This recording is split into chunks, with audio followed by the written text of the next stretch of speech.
History इसमें महत्वपूर्ण भूमिका निभाती है। ये क्षमादान 5 तरीके से होता है। अगर आप यूपीएससी या फिर पीसीएस लेवल का एग्जाम देते हैं तो ये जरूर याद रखेंगे, पांचों कैटेगरी। अदरवाइज छोटा मोटा एग्जाम में तो राष्ट्रपति की क्षमादान शक्ति किसमें है, तो आर्टिकल 72 में, यही बहुत है। पहला होता है क्षमा यानी पार्डन। देखिए ये सबसे पावरफुल चीज होता है। जब कभी भी राष्ट्रपति गृह मंत्रालय के मतलब सलाह पर, अब हम बार बार नहीं बोलेंगे कि गृह मंत्रालय के सलाह पे, आप समझ जाइएगा कि जब भी डिसीजन लेंगे तो गृह मंत्रालय के सलाह पे लेंगे। तो जब कभी भी राष्ट्रपति कितना भी बड़ा अपराध या कितना भी छोटा अपराध को पूरी तरह उसको माफ कर देते हैं और कहते हैं तुम चले जाओ, तो उसे कहते हैं पार्डन या क्षमा। इसके बाद वो व्यक्ति एक नॉर्मल हो जाता है, आम आदमी हमारी और आपकी तरह हो जाता है। ये इतना पावरफुल होता है कि किसी व्यक्ति के खिलाफ अभी मुकदमा चल ही रहा है, चाहे वो हाई कोर्ट हो या सुप्रीम कोर्ट हो या डिस्ट्रिक्ट कोर्ट में, वो मुकदमा चलने के दौरान भी राष्ट्रपति कह सकते हैं कि नहीं नहीं इसे हम सजा से मुक्त करते हैं। तो ये ही चीज याद रखेंगे, इसमें पूरी तरह कंप्लीटली माफ कर दिया जाता है, अंडर ट्रायल में भी माफ कर दिया जाता है। ये सबसे पावरफुल होता है। तो पहला हो गया क्षमा। दूसरा जो होता है लघुकरण, इंग्लिश में इसे कम्यूटेशन कहते हैं।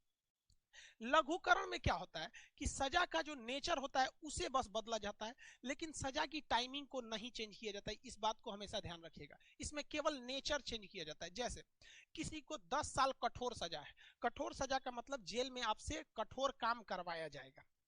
तो किसी को अगर 10 साल कठोर सजा है और राष्ट्रपति को लगता है, वो गया राष्ट्रपति से दया याचिका करने के लिए, तो राष्ट्रपति को उचित लगेगा कि भैया इसको माफ नहीं करने लायक है, बहुत खतरनाक अपराधी है। तो राष्ट्रपति यदि उस पर लघुकरण यानी कम्यूटेशन कर देंगे तो उसकी 10 साल की सजा 10 साल ही रहेगी, बस उसका क्या बदलेगा, नेचर बदलेगा। तो कठोर से वो साधारण कारावास में हो जाएगा, यानी 10 साल कठोर कारावास को 10 साल के साधारण कारावास में बदल दिया, यानी टाइमिंग में कोई चेंजिंग नहीं हुआ, केवल उसका नेचर यानी प्रकृति बदल गई। तो उसे कहते हैं हम लोग लघुकरण।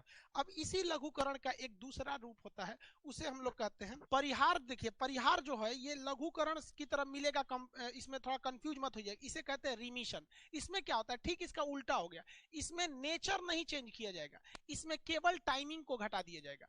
इसमें नेचर चेंज नहीं होता है, टाइमिंग घटाई जाती है। जैसे 10 साल कठोर कारावास है, 10 साल कठोर कारावास है, देखिए इसमें नेचर नहीं चेंज होगा, कठोर का कठोर ही रहेगा, बस टाइमिंग घटा दिया जाएगा, 10 साल से इसे 5 साल कर दिया जाएगा। तो केवल और केवल टाइमिंग घटाएगा, तो इसे हम लोग कहते हैं परिहार के नाम से जानते हैं। ये क्वेश्चन आएगा तो इसमें कंफ्यूजन नहीं होइएगा। क्वेश्चन ये भी पूछता है कि वह कौन सा ऐसा चीज है, मतलब कौन सा प्रावधान है जो फांसी की सजा पे नहीं लगता है। तो देखिए भैया परिहार जो है ना, ये रिमिशन, ये फांसी पे लगता ही नहीं। क्यों?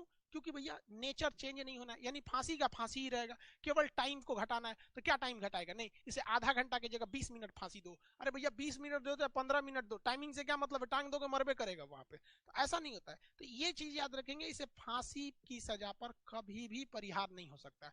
हाँ, फांसी की सजा पे लघुकरण हो सकता है। जैसे किसी को फांसी हो गई है तो फांसी का नेचर चेंज कर दीजिए, उसे आजीवन कारावास में बदल दीजिए।